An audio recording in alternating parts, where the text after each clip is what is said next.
So I've been playing the Halo Infinite beta, whatever that means, and the game Surprise dropped the PvP offering exactly 10 days ago as of this writing, and I played more than 200 games. I'm having an absolute blast, and parsing over the wider public reaction to the game, it seems everyone else is too, with some obvious caveats. But I'm here today, not really to talk about Halo Infinite, which is merely the latest chapter in this journey we've all been on the last several years, be it Fortnite, Destiny 2, Warzone, Halo 5, New World, Battlefield, and yes, now Infinite. I think it's time we all come to grips with the reality of the state in which modern games are both made and then later launched. Modern franchises seem to buckle under the weight of expectations for past entries that launched with significantly more features, more content. Heck, even just asking for baseline functionality seems like something we actually have to demand in the wake of games like Cyberpunk 2077 and Battlefield 2042. A beta isn't a beta anymore, it's an alpha, or a technical preview, I guess in this case. Launch isn't a full release, it's a beta unto its own, and then the finished game doesn't arrive until 6 months later if we're lucky, and the game does well in the interim. The Outriders devs came out recently and talked about the latest expansion to the game that came out back in February. And here we are, nearly a year later, with them talking about this latest content infusion being them finishing the game they set to make in the first place. And you can trace the beginning of this releasing a game before its finished trend back to early access on Kickstarter, but it began in the AAA space in earnest with Fortnite Battle Royale essentially spending 2 years in beta. The game became Epic's cash cow, and the model was broken overnight, permanently. Look, I'm not a game developer. I haven't made any games myself. I don't work for a AAA company or a dev team, and I'm not any kind of actual expert. But when I survey the landscape and see how the modern incarnations of Halo, Call of Duty, and Battlefield seem to be so much sparser than their decade-old counterparts, the conclusion I've come to is that we are past some kind of tipping point for game content. What tipping point? Well, I'm not sure, but I think that Halo Reach versus Halo Infinite is a good example of what I'm referring to. Halo Reach was arguably the last era where games were a physical commodity sold in a box, played on a disc. Yeah, there would be content added down the line, new maps and modes and updates, but they would be few and far between, and ultimately what came on the disc was the finished, completed version of the game. In 2021 and soon 2022, the game you install is really just today's version of the game. Updates, bug fixes, patches, tweaks, and content come out faster than ever, and the time cycle for games to launch and be updated has gone from a 90-day window to a 30-day thing, and now basically every game gets a day one patch and then another patch to squash a few more bugs by the end of the first week or so. Heck, I've been playing New World for 2 months now, and due to just random things about the gameplay systems being exploited constantly, developers have pushed out updates practically every few days for it. No longer are there definitive versions of games for any real length of time. Everything is practically up to the hour. And so when it comes to releases, games are no longer released when they are what I'm going to call content complete. The content complete version of Halo Infinite that includes co-op in the campaign and a full Forge suite isn't coming for basically an entire year. And this isn't a criticism of the release product, nor is it meant to be some kind of defense of the current state of the game. It's purely an acknowledgement that this is what was ready, what was finished by December 8th, 2021. And these days, that's really what a release is. And whatever of the game is finished, not when development is content complete, but based largely around marketing and sales deadlines, specifically in this case, so Halo Infinite can be sold and monetized before Christmas 2021. And to me, this is fine. This is mostly the price of doing business the way it's done now. There are people out there who I think would honestly prefer that this beta we're all playing was actually a beta and this game was waiting until it had all the pieces, be it co-op, custom games, theater mode, and Forge ready, but that specific moment is probably an entire year away. And that's where this does get complicated, because unlike Battlefield 2042, which is in a janky, unstable state and probably shouldn't be being played right now, Halo Infinite is functioning very well on a core level and generally getting rave reviews. In terms of gameplay, of game feel, and of primary functionality, it's ready. And take your gamer goggles off for a second and ask yourself this: is there any actual benefit in delaying this game, or any game, in this state for another year? The single player campaign is finished and ready to roll. Does it actually make sense to sit on it for a year, an entire calendar year, and not sell it to anyone while co-op gets built? I know someone is going to throw that Nintendo quote at me about a delayed game is eventually good, but a bad game is forever bad, and yeah, I get it. But what happens when the reality isn't so cut and dry anymore? Halo Infinite is a good game, maybe even a great one already, and it's got relatively decent content when it's standing next to its modern contemporaries. Is co-op really the feature that when added to this collection of content is going to give the game a longevity it otherwise wouldn't have? Is it going to sell more copies, so to speak, if it's delayed and the response is slightly better, even if it's available through all of the same distribution channels? And by that, I mean the multiplayer offering being free and the campaign being on Game Pass day one. 2021? I'm not answering these questions deliberately because I don't know. Nobody knows. What we do know is that game companies have changed in the last 10 years and games have gotten more expensive and time consuming to develop, requiring larger teams, better technology, yet still largely adhering to 3 and 4 year development cycles that are seeming less and less practical almost by the hour. Crunch and burnout rage within the industry, and that's not even touching on the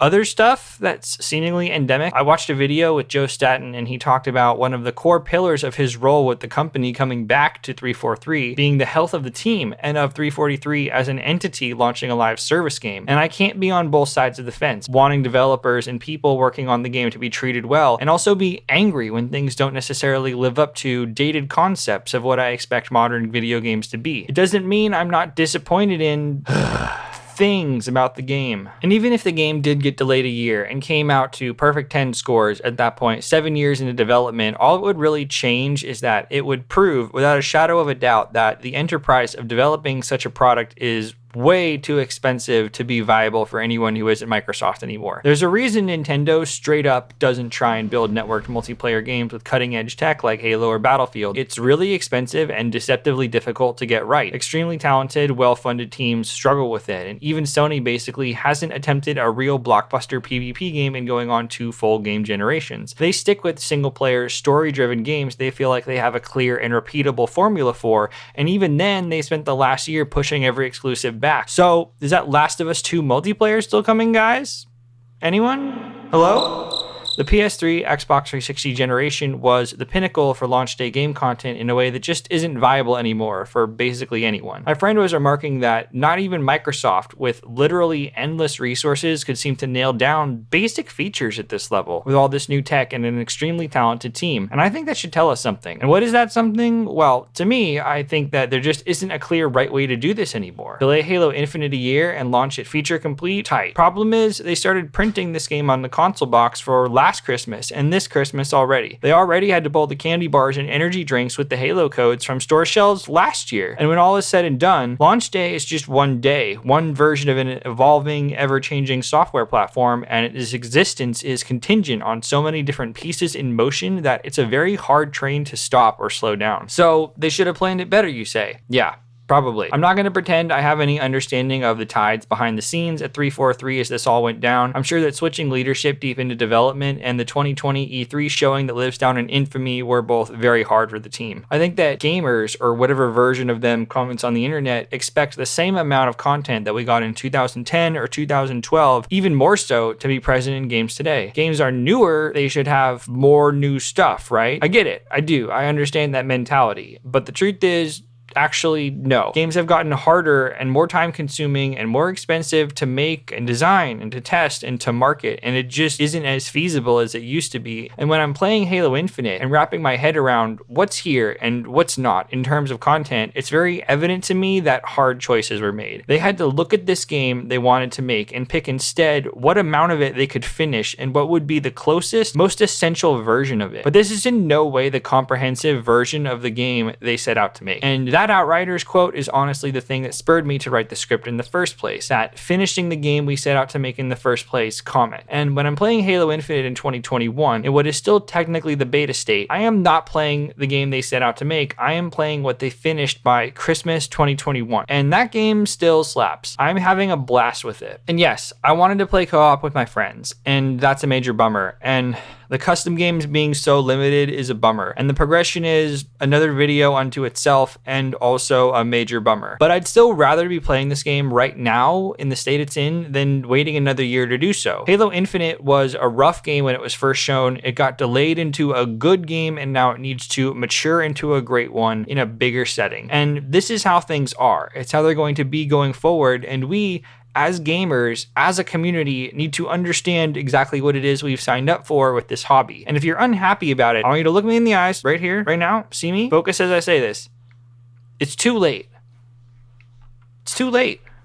Fortnite made like $10 trillion in beta. Gacha games are a billion-dollar industry. Even in a mostly post-loot box world, microtransactions and service elements are a billion-dollar industry. There's no going back to content-complete physical releases of yesteryear. We can't put the genie back in the bottle. And when a new Call of Duty and a new Battlefield Portal experience launch next Christmas and both have difficulties, or Splatoon 3 has Nintendo brand netcode, or it takes Halo Infinite 6 months to make meaningful changes beyond different playlists, we have to understand that these things are the price of business that we do. And if I get one primary piece of criticism for all of this, it's going to be people saying that I'm letting these companies get away with it or something like that, that I'm letting them off the hook for something, that I'm compromising by becoming okay with less stuff for the same money. But I feel like that battle was lost when it became a billion-dollar industry, and it wasn't going to stop anymore no matter what I did or how I did or didn't spend my money. And maybe I'm being cynical, but this generation I've watched the actual goats of the game business really struggle with this. I honestly feel like I can't remember the last time a PvP game with real expectations dropped and wasn't met with a host of issues on launch day. It feels like launching on this scale is impossible to get right, at least at first. Diablo 3, Master Chief Collection, Halo 5, 2042, New World, Cyberpunk 2077. Heck,